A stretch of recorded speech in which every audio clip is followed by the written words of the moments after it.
Good evening, I'm Ces Oreña-Drilon. I'm Pauline Verzosa. And I'm Shawn Yao. The big stories tonight. It's been 3 weeks since former President Rodrigo Duterte was arrested by virtue of a warrant from the International Criminal Court. What happens now until his next scheduled hearing in September? Will Duterte's bid for an interim release from detention prosper? We have ICC spokesperson Dr. Fadi El Abdallah in the show to discuss these later. We'll also sit down tonight with the Agriculture Department and the Federation of Free Farmers to discuss developments on the implementation of a maximum suggested retail price on rice and pork. Will an MSRP on other commodities follow? And the United States has approved the potential sale of F-16 fighter jets to the Philippines. This decision came after U.S. Defense Secretary Pete Hegseth's visit to the Philippines, where he vowed to counter China's aggression.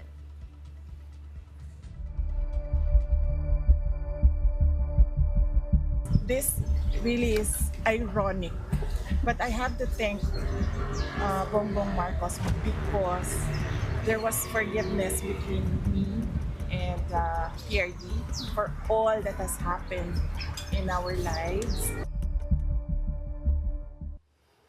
September 23, 2025. We're marking that date as a confirmation of charges hearing for former President Digong Duterte. Now, between now and beyond that date, anything can happen. Even the certainty of a trial for the tough-talking ex-leader is not promised. 5 months ago and a few weeks to go, or 5 months and a few weeks to go, and what legal maneuverings can we still expect to come out until Digong faces the court again? And as promised, we have the spokesperson and the Public Affairs Unit Head of the International Criminal Court, Dr. Fadi El Abdallah. Welcome to the Big Story and good evening from Manila. In your previous interviews, you have said that there are actually two facets to the issue of jurisdiction of the ICC. One is covering the alleged crimes against humanity, the period of the alleged crimes, and second, the surrender of the Philippine government to the ICC's jurisdiction of the former president. May you elaborate on this, Doctor, and also more on the second part, because the first, in the first instance, there is jurisprudence from the ICC and even from the Philippine Supreme Court.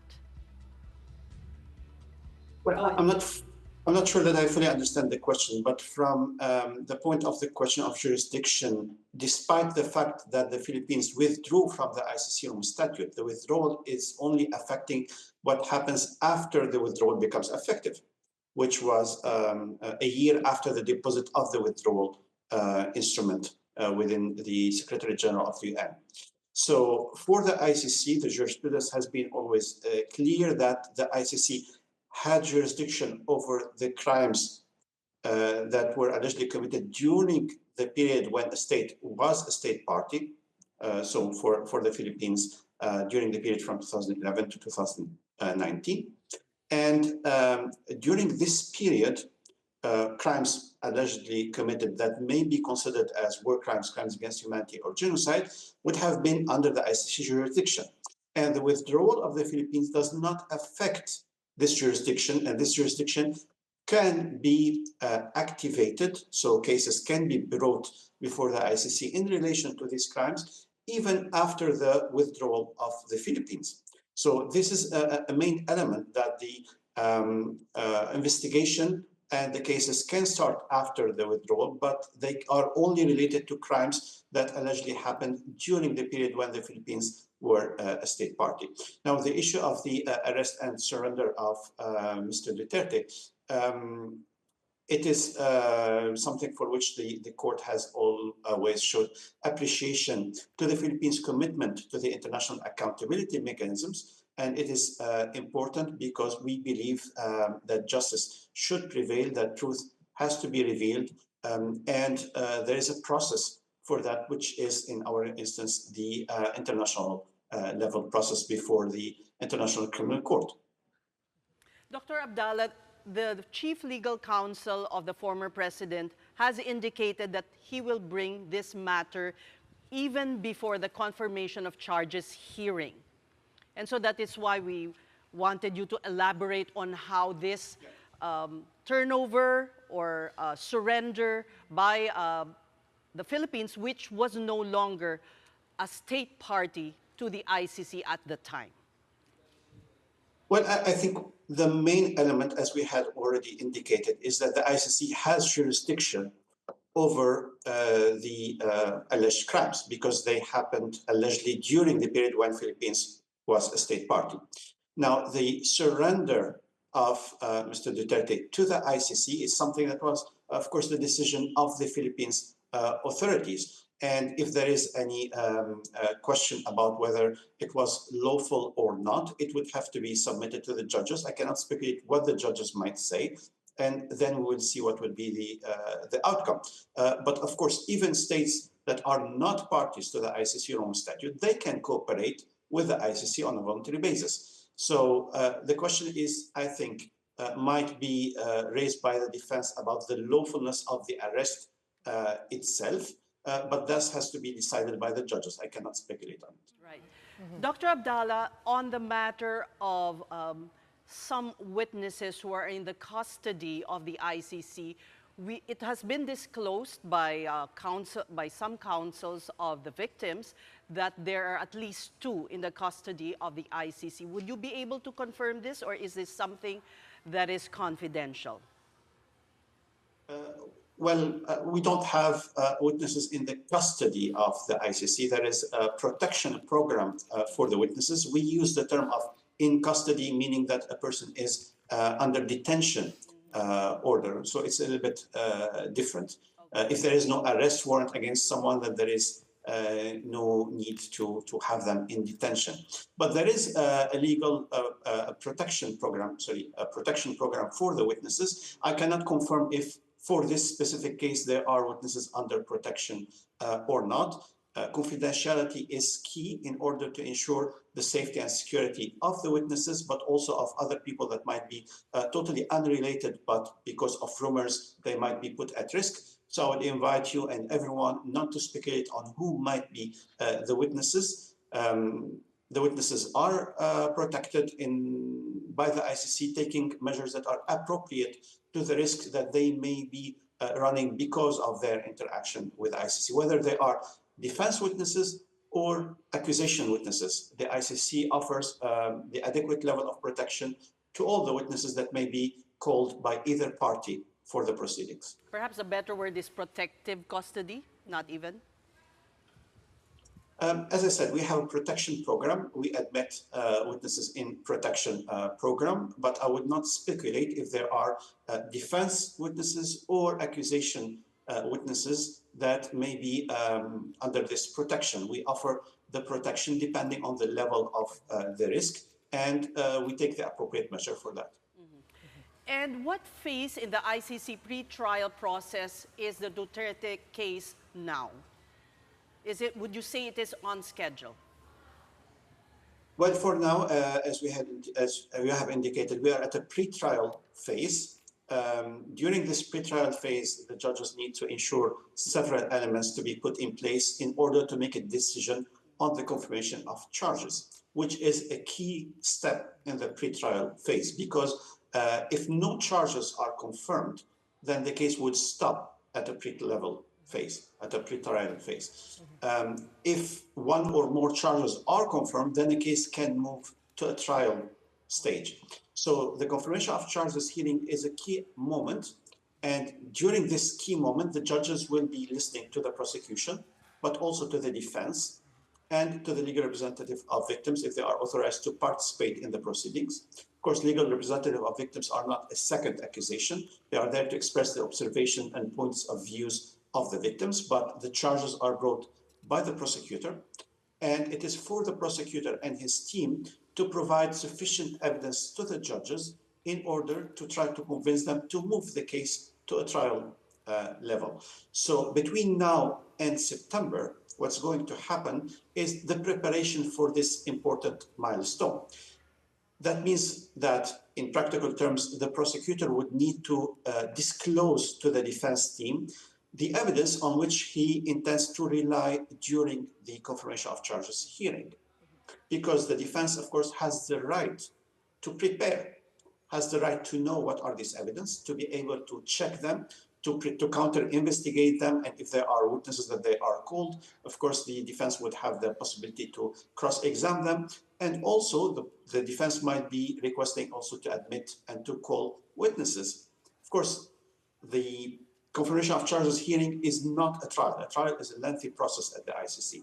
The confirmation of charges hearing is only 3 or 4 days. There is usually very limited number of witnesses, if there are witnesses at all, that are called to participate at the confirmation of charges hearing. It's a couple of days where the prosecutor will be presenting key evidence in order to convince the judges that the case deserves to move to a trial. And of course, the defense will be presenting its own arguments.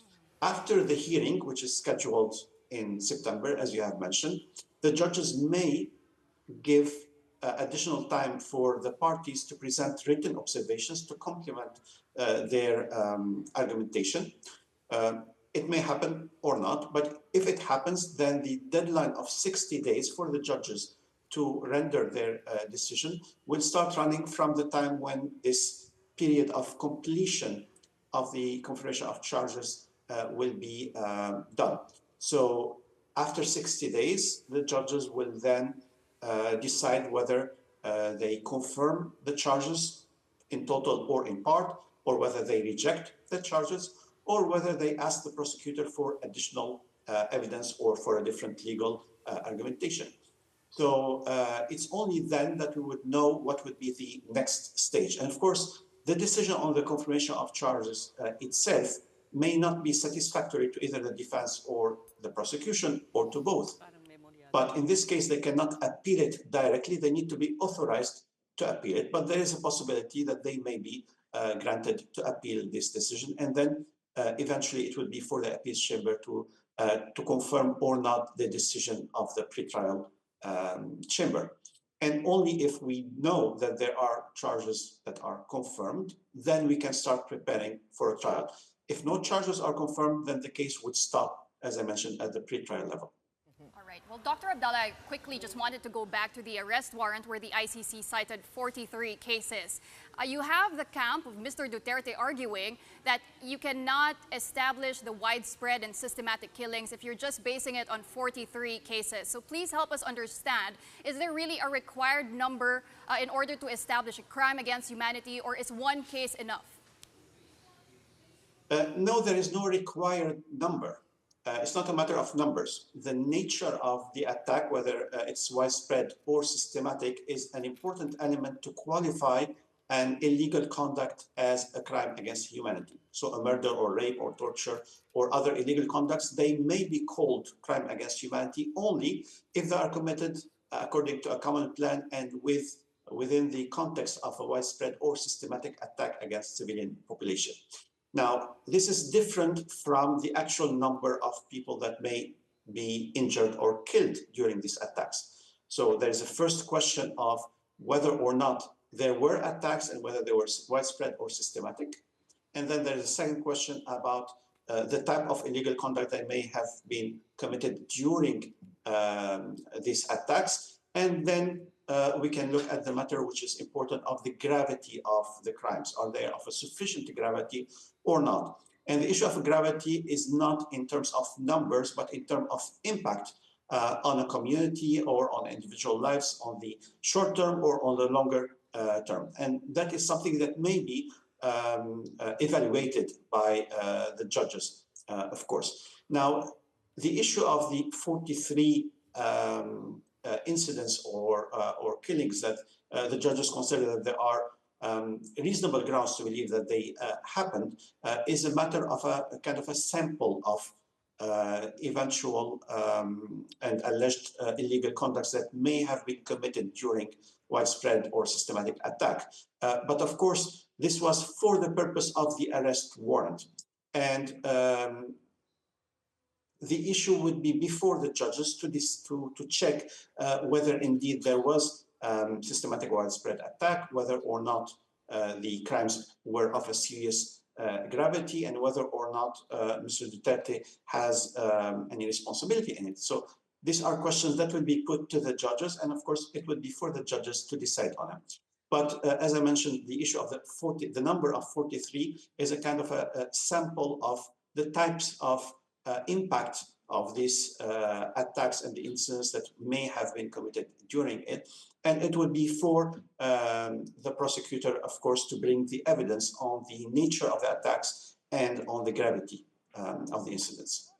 I also wanted to talk about the possibility of an interim release for Mr. Duterte. I mean, you have his camp saying it's not a priority for them right now, but should they decide to apply for a temporary release, what factors will be considered by the ICC, and does that include the actions of his supporters? Because we have one Filipino ICC-accredited lawyer saying it will be considered by the ICC. Is that accurate, Dr. Fadi? Well, of course, allow me to insist that I cannot speculate on what the judges might or not decide. First, the defense would need to make a request, and then after that, of course, we will see what the judges would decide. But I can explain the general framework of why the arrest of a suspect would be necessary in the views of the ICC judges. It's normally either because this person appears not to be willing to voluntarily cooperate with the ICC and to appear before the judges when asked, and then there is a need to issue an arrest warrant and not a summons to appear, or because this person would have the capacity and the means either not to return before the judges or to kind of put obstacles and create issues for the investigations or for the safety of victims or witnesses, or might appear to be continuing to commit alleged crimes. These are usually the elements that the judges would be looking at in order to decide to issue an arrest warrant instead of summons to appear.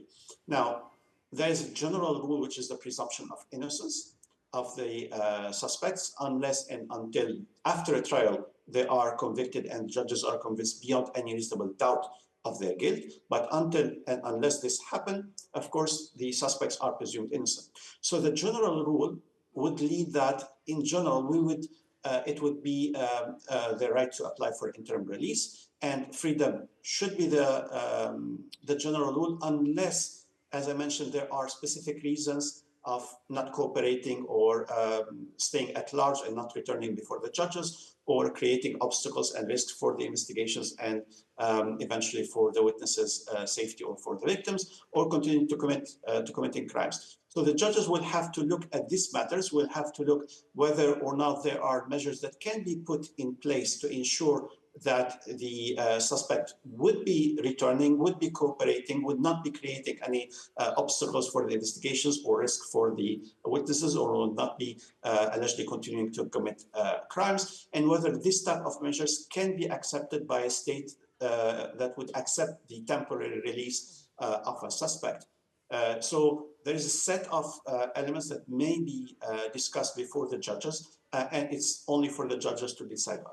Okay, and while we wait for that appeal to even come to fruition, we are all wondering here as well, how the president is really doing. How are his days like? What's his schedule like? Does he get human interaction? We've heard bits and pieces from his daughter, the vice president. Apart from that, and meetings with lawyers were basically going blind. Are you at liberty to share with us, Doctor, how his typical day goes? And is that a case-to-case basis also per prisoner? Or is there a standard schedule to be followed by everyone inside the detention center? Well, first, it's important to consider that all ICC detainees are not prisoners. They are not in a prison. They are in a detention center. And of course, the rules that are applicable at a detention center are different from the rules that are applicable in a prison. And the reason for that is, of course, that they are presumed innocent. But the judges consider that there are reasons that impose that they should be arrested. Now, in the detention center, we have also a general principle to apply, which is to respect the private life of all detainees. So I'm not at liberty of discussing the details for that, but I can assure you that the ICC is taking all the necessary measures to protect the well-being and the health of all the detainees, and that all the detainees have specific rights at the detention center, including communication with their counsel, and including certain visits, mainly and specifically family visits But we cannot discuss in details this matter out of respect for the private life of the detainees. And Dr. Fadi, I know the ICC allocates 40,000 euros a month for legal assistance for the detainees, but does that apply only to indigent detainees, or in this case, particularly for Mr. Duterte? No, there is a general legal aid program at the ICC that can be used to cover the expenses of a legal representation, either for the defense or for the legal representation of the victims as well. And for that purpose, the ICC would have to check whether or not a detainee has sufficient resources to be able to cover the expenses of his legal representation. And sometimes decisions can be made on a temporary basis until and pending the completion of a financial investigation about the resources that a person has. And if the court determines that there is no sufficient resources for this specific individual to cover his or her legal representation expenses, then we can use the legal aid program of the ICC, which covers of course, the constitution of a defense team and a certain amount of money for their investigations and counter-investigation in relation to the evidence that might be submitted by the prosecutor. And the amount that is allocated to the defense teams under the legal aid program can vary depending on the phases of the proceedings and on the amount of work that is necessary. And lastly, may you respond to criticism, sir, that the ICC targets leaders from weak countries and avoiding action on leaders of the more powerful countries, thereby affecting global support for the ICC? Well, I think if you look at the list of ICC arrest warrants, I think that you will see very clearly that this accusation is simply not true. The ICC has opened investigations in various regions of the world, in Latin America, in Africa, in Asia, and in Europe. There has been arrest warrants that have been issued in the context of the investigation in Palestine or in Ukraine or in other places against individuals of a very high political profile. The issue is that sometimes the arrest warrants are pending, but that's not up to the ICC. The implementation of the arrest warrants of the ICC requires the cooperation of states that are parties, and states that are not parties can cooperate on a voluntary basis. And this is important to make sure that justice prevails, to make sure that victims knows the truth and that individuals are held accountable. Well, we thank you very much, sir, for the clarifications and for talking to us here on The Big Story. Fadi El Abdallah, spokesperson of the International Criminal Court. Thank you once again. Thank you for Right, we're going to take a quick break, but coming up next, we'll discuss key developments with the Agriculture Department and the Federation of Free Farmers on the implementation of a maximum suggested retail price on rice and possibly other commodities as well. Keep it here on One News.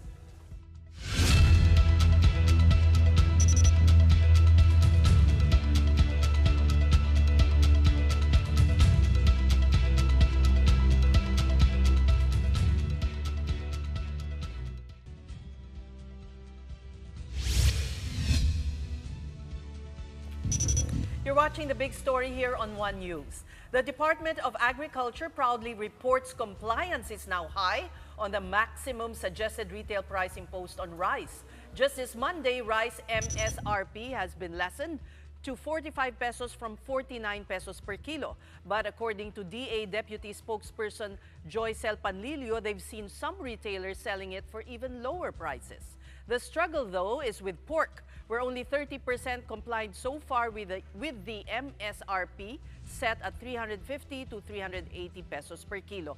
DA is now coming up with a system to track prices from the hog farms to retailers, which will be displayed in cards to be posted in Metro Manila markets. And on top of this, the department is also now considering imposing MSRP on garlic and eggs. They're still studying why garlic prices are now reaching 160 pesos per kilo.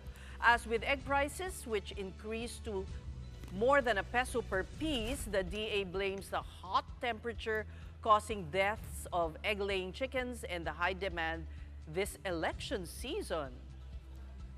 And to mahalang itlog dahil election. To discuss this further, we have with us, we hope to have with us Assistant Secretary Arnel de Mesa, spokesperson of the Department of Agriculture via Zoom. Unfortunately, he has declined, right? Yes. to other Okay. commitments, yes. Now we have with us a former Agriculture Secretary, Leonardo Montemayor. Oh, he is now on Zoom. okay, All right. okay. Well, okay. Thank you, sir. Oh, there he is. Magandang gabi. And we have with us the former Agriculture Secretary Leonardo Montemayor, also former party list representative. And he is now the board chairman of the Federation of Free Farmers here in the studio. Magandang gabi sa inyong dalawa, sir. Good evening. First of all, successful po ba itong MSRP on the point of the farmers' side? Medyo it's placing an undue burden on them. Kasi pag masyadong mababa yung MSRP, pagkakaroon po ng effect on the buying price for palay. Right now, a lot of farmers are complaining the price for palay at farm gate is extraordinarily low. It's at 14 or 15 pesos per kilo. That's below the break-even price. So the farmers are being hit while consumers may be feeling some A kind little of relief. That's right. And my own feeling is that DA should be giving a lot more attention to the producer side, palay.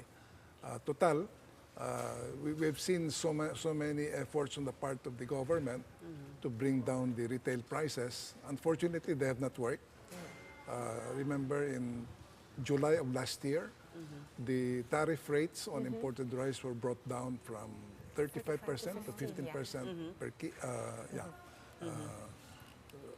And there was a promise that retail prices for rice would go to as low as by about 7 pesos per kilo. It did not happen, and that is why perhaps that's the reason why Secretary Kiko is taking up the cudgels by imposing all sorts of MSRPs, Okay. especially on rice.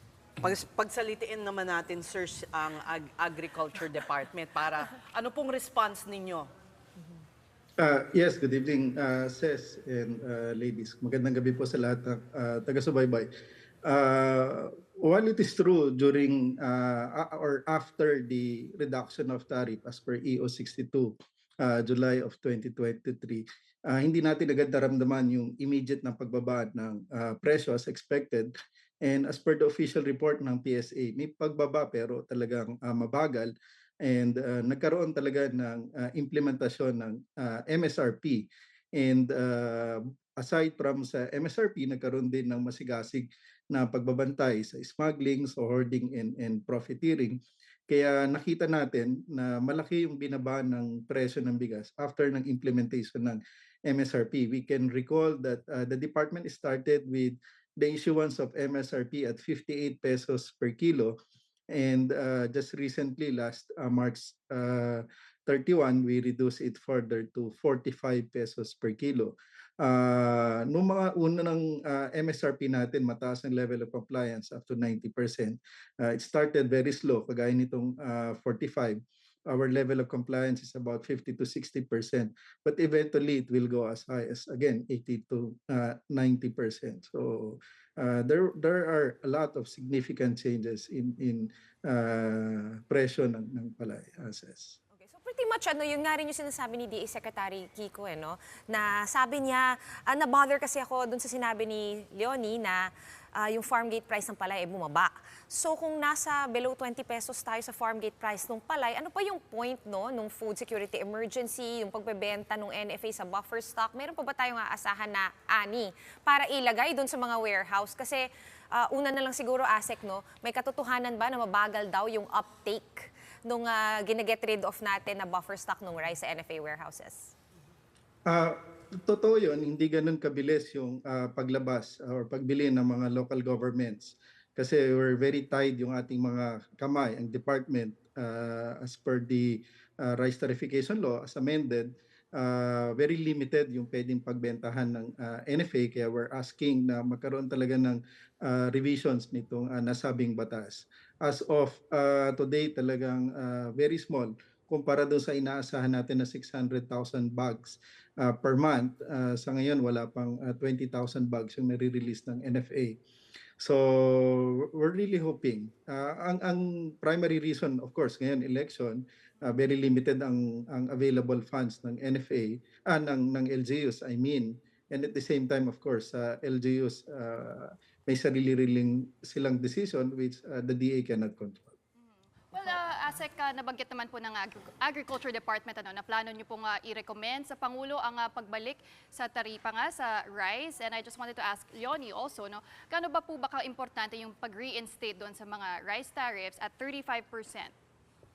Very important po yan kasi if you remember, during the Quinta Committee hearings in the House of Representatives, the NEDA representative there, under oath, said that one of the severe impacts of the low tariffs under EO62 was the decline in palay prices by about, if I remember correctly, 17%.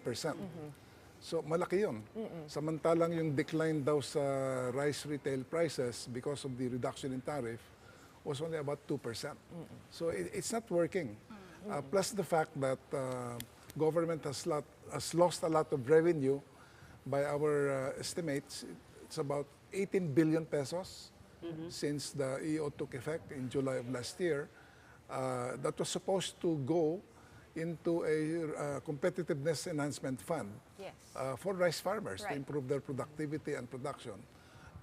That was lost. And who really benefited from this reduction in tariff? It's really a few importers The importers, and traders. Yeah. Do you believe there's a rice cartel po? I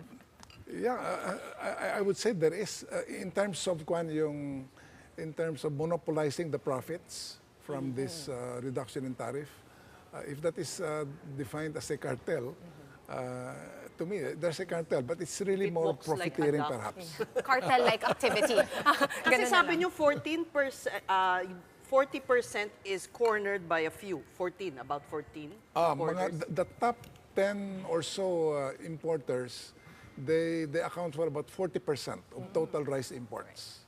So sila yung malaking pakinabang dito sa Did you answer lower Palapawi's question because nag-interrupt ako? Yes, answer naman. Pero yung 14, yung palay prices na bumabagsak, parang at some point umabot yun ng 24 almost 24 pesos. But ngayon 14 na lang. What is the root cause of that plunge? It's really the policy enshrined in the law, the rice tarification law, which is unlimited importation at any time. You know, when that law was not yet there, I remember when I was DA secretary, we were always very careful, although NFA had the monopoly on decisions to import. We were always very careful not to make a decision to import or to allow imports to come in during harvest period. Parang ano yun, no? Kasi we were very... Pag harvest time, di syempre, ang daming bigas. Kasi nag-import ka na, meron pang... Yeah, so... Kaya dapat babaan yung import Or ban harvest season. imports during that time. harvest period. Actually, under the existing law, may kapangyarihan naman ng gobyerno to impose a temporary ban on imports during harvest time to protect our local producers. Unfortunately, it has not done so. So on the other hand naman, it seems to me that government is sometimes going overboard to, with all these MSRPs and all this decongestion of NFA warehouses to sell, to the LGUs, NFA rice at a much lower rate. So ang daming mga kilos para tulungan yung consumers po natin, which is good. But on the other hand, medyo nakakalimutan yata yung ating mga farmers. Sana during harvest period, wag sanang isabay yung pag-aangkat kasabay po ng ating mga pag-harvest po ng ating farmers. And then we have to recognize also the fact that the international prices of rice have been going down very, very much. Exactly. We're supposed to be feeling, I think that's what we're feeling. Bakit ganun? Kaya nga, so... O sige, tanungin natin siya. Yes, Oo nga, Asik. if we can get Yeah. your reaction, yes, to that. Tama yon, malaki na yung binaba ng presyo sa international market. Actually, kaisa ng former Secretary Leone ang DA na magkaroon ng pagbalik doon sa taripa, but ang recommendation natin ay gradual kasi we don't want to cost ng biglaan naman na pagtaas din ng presyo ng bigas sa merkado while we are really pushing na maibaba yung presyo, yung MSRP. But sa ngayon, we're sticking muna sa 45 kasi apektuhan yung Bakit farm gate. nag-i-import po pag panahon ng ani? Ano kasi, ang rice tarification law kasi wala naman sinabi doon kung kailan pwedeng itigil o hindi. It's ano kasi, inalis yung quantitative restrictions at it's highly privatized. Walang role ang government sa importation. At ang isa pang provision doon, pag merong nag-apply at hindi yun na-aksyonan at okay naman yung papers, it is deemed approved in 7 days. Isa yan sa mga nakasaad sa batas, says. So ganun katindi ang naging application nitong rice tarification law. I have to disagree with Asik Arnel on that point. The government is not helpless. For one thing, the law allows the president to impose a temporary ban on imports. When the imports is, hurting our farmers seriously, if he doesn't want to ban imports, the government can impose what are called safeguard duties. In other words, dadagdagan natin yung tariff rates, yung buwis, in order to make importations of rice more expensive. So it can do that, but why is it not doing that? And then plus the fact that ayaw nilang ibalik sa 35% yung tariff rates. Gusto na yata ng DA gradual daw. Gradual ibalik. But farmers are already dying. Break even or lower than break even yung presyo po ng palay. Are there suicide cases you mentioned? Yeah, there is at least one documented case of a farmer committing suicide. I think this is in Barangay Faigal in Gimba, Nueva Ecija. He's actually a farm worker because he shares, he does practically all the work on the farm, but he gets only about a 10% share from the harvest. So that's a very small figure. Then plus the fact that the price of palay has been dropping below break-even rates, talagang desperado yung tao na yon. Okay. And a lot of people would say, this goes both to you former Sec and also to ASEC, na dapat talaga may mahuli kasi up to now, ito paulit-ulit na lang, wala pa tayong nahuhuling isang big time like a smuggler or someone who's manipulating prices, ayaw natin tawaging cartel. Pero bakit nga ba ganun ba kahirap huliin? Sometimes I feel like people already know who these characters are.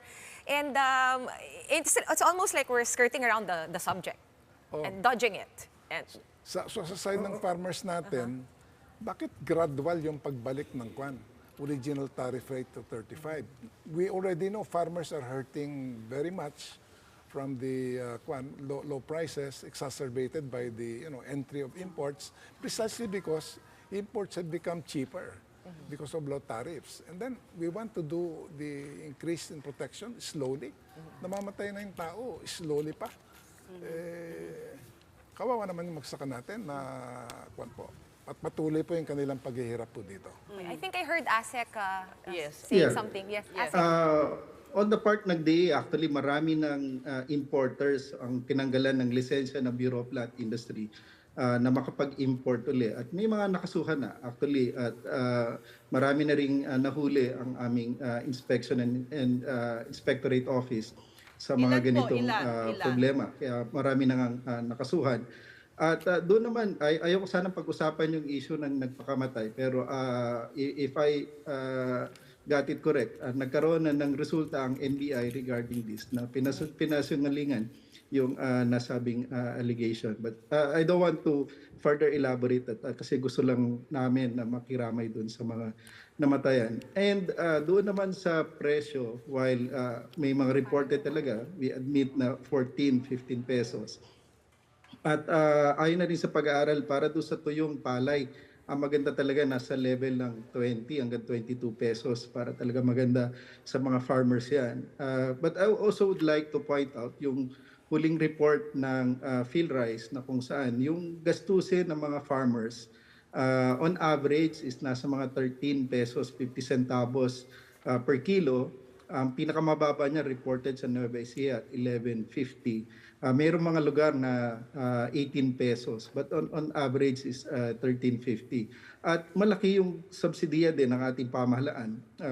We're providing a lot of inputs in terms sa mga binhi, sa fertilizer, sa mga machineries. At meron pa tayong programa dun sa agri-puhunan and pantawid program. So more than half the budget ng Department of Agriculture ay napupunta sa rice program, and we are being accused nga na DA's budget is so rice-centric at nalilimutan yung ibang commodities. While we are doing a lot doon sa ibang commodities, but there have been a lot of interventions. Yung nabanggit kanina na RCEP, sa ngayon, nasa 30 billion yan dito sa amenda ng tarification law, yung Rice Competitiveness Enhancement Fund.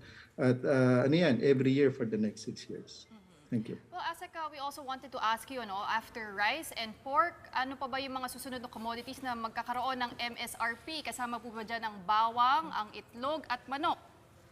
Sa ngayon, Pauline, ang tinitingnan ay yung sa bawang muna kasi yung huling report na nakita natin at nung nag-ikot din kami sa Mega Q-Mart, nakita natin na nasa 160 hanggang 200 yung presyo ng bawang, yung iba nasa 140.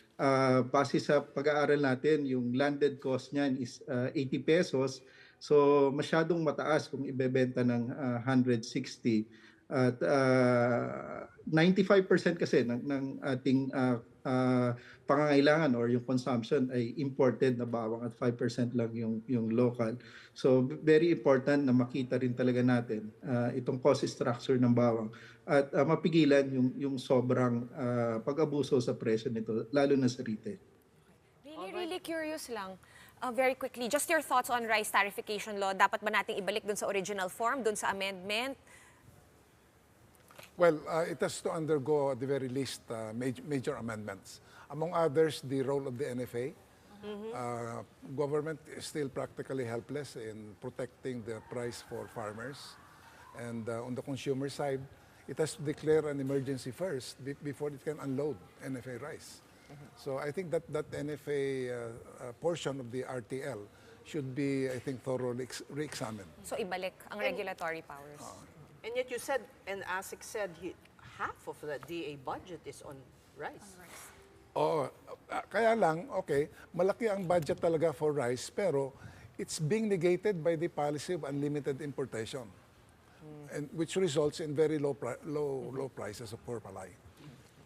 And I didn't realize we import 90% of our garlic. My gosh. 95. What do we produce? 90. Kaya nga.